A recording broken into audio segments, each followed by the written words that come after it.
Hi guys, this video is going to be really different to my usual ones, but it is for a really good reason. If you didn't know, recently Kelly Cutrone was actually in London. I'm sure a lot of you will know Kelly Cutrone from The Hills in the City and her TV show Hell on Earth.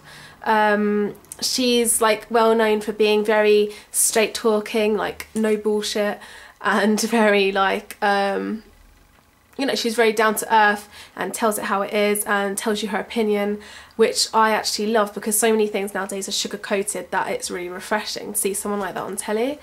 So yeah, if you haven't seen her on The Hills or The City or anything, that she is the owner of a PR company, PR agency called People's Revolution, and she's just a very like hardworking, strong kind of woman, and she is in a way like a role model for a lot of people. Like, she's a role model for me as well, because I like the kinds of women and girls who like don't take any crap and, you know, tell you what they think, and just the whole kinds of strong woman vibe and like girl power in a way. And I was given the chance by Illamasqua, Alex Cummings at Illamasqua, to get to ask her a few questions before her book signing at Illamasqua.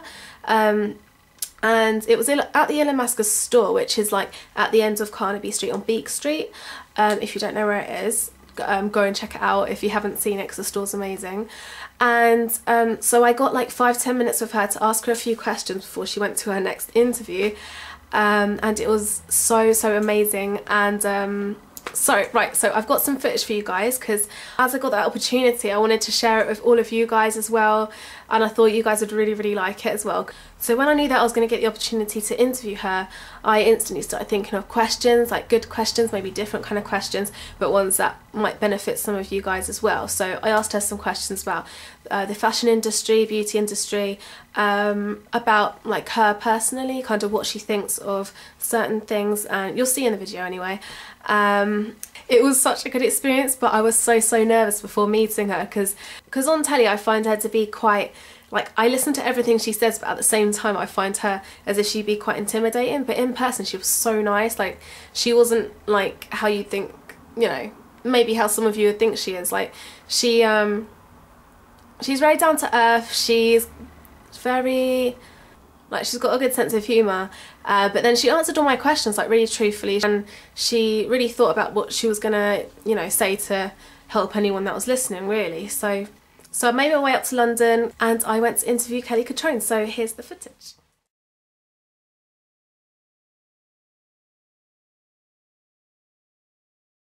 Okay, so my first answer would be to start by interning or getting a good summer job, even like packing boxes at Zara, because you can learn a lot. What qualities must you have or look at to be successful in the beauty industry? I think to be successful in any industry, you have to be open-minded, open-hearted, a good listener, and consistent, and do your best. What ages is your new book? My new book, what ages? I don't know. I haven't finished writing it yet. I think that my sweet spot is like 15 to 32, and I think like 20 to 25 is like the ultra sweet spot, 23, 22.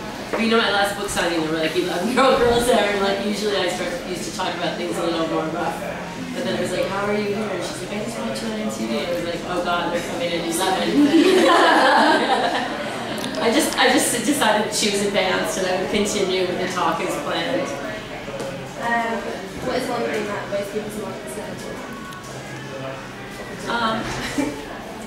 One of the things that most people, well, I'm going to have a whole long list, you know, we can cover anything from like sex toys to business. What category are you interested in? Say both.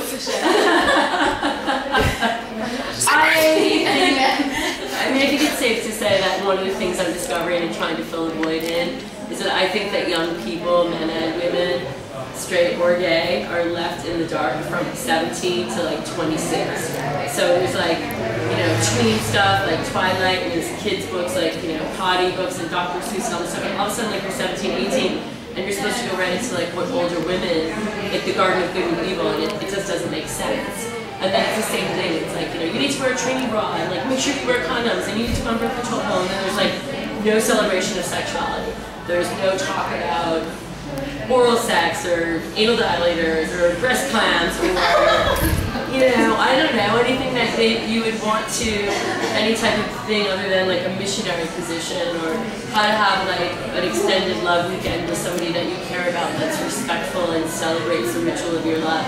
So you find yourself, and this is something I'm really obsessed with lately, if we send our kids to school to be educated and we send them to Europe and Israel to learn about culture, why do we send them to the internet to learn about porn and sexuality?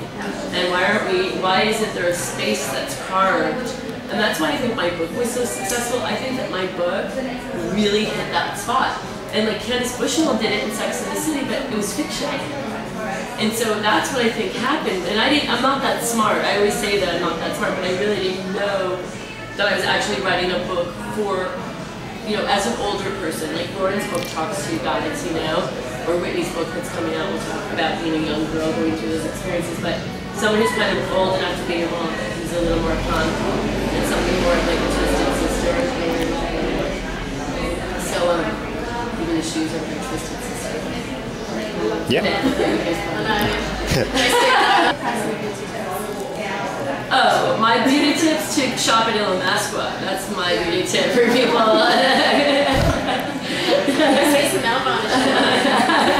My whole thing is that you should do what makes you feel good, even if it's not in the norm, you know? I used to wear a ton of makeup, and, you know, I did the whole thing when I was young. It was really fun. I'm just a really busy person, and I really like minimalism now. Because I've had blue hair, and I've had dreadlocks, and I've had green eyeshadow and color contact lenses, and I've had lip pumpers, and, you know, what is the stuff that you shoot into your lips? Collagen. Yeah, you had that like 10 years ago. I've done a lot of it, you know, so to feel good with yourself, however you feel.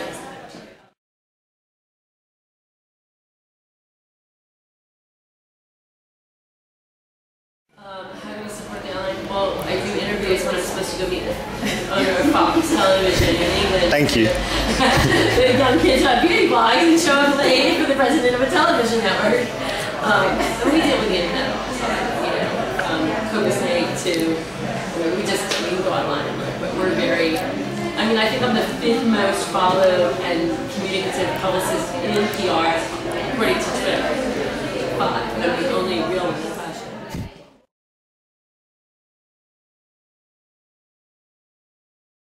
I think everything's influential. I mean, I think the internet's influential. I think magazines are influential. I think that we're all looking to have our minds blown or be turned on, and to find ways that we see ourselves or our dreams or our fears represented. And so however we make that happen, you know, I think that they're all important.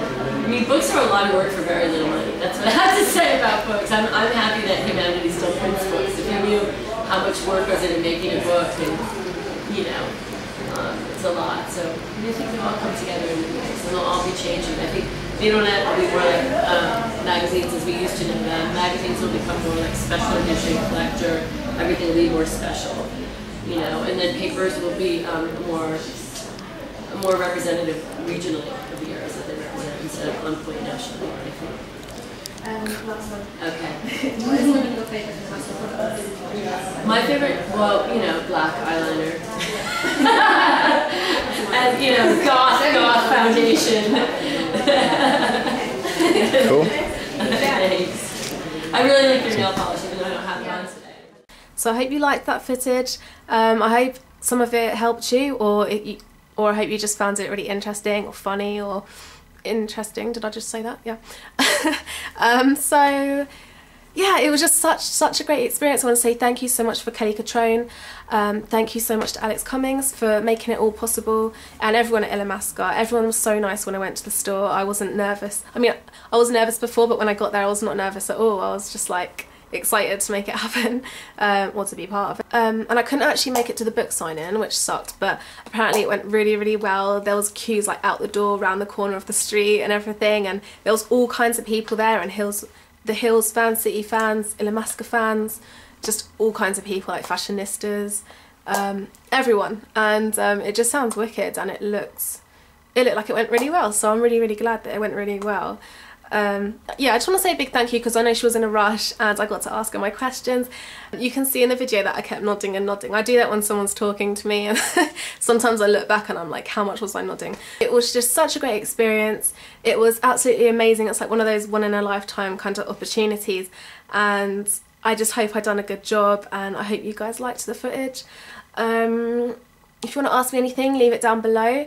Just want to say a big thank you to everyone that made it possible for me to do it. And check out her book, obviously, if you haven't. I'm not trying to be like a salesperson or anything. I'm just saying her book is very like straight talking, kind of like she is as well. So yeah, if you're into her, if you like her on telly and you like her as a person, then you might like the book. So when I was in the store just before I went, I just picked up this what's it called? Cream blusher in Lies, because I was watching Pixie Tui, Tanya's channel, and she was talking about it, and it made me really want to pick it up. It looks like that. It's a bit, and it's like a highlight. It's nice. It's like, it's very different consistency to the MAC ones, which I really like because the MAC ones are quite sticky. So yeah, it's nice. Anyway, just thought you'd want to see that. So thank you for watching, and I'll see you in my next video. Bye guys.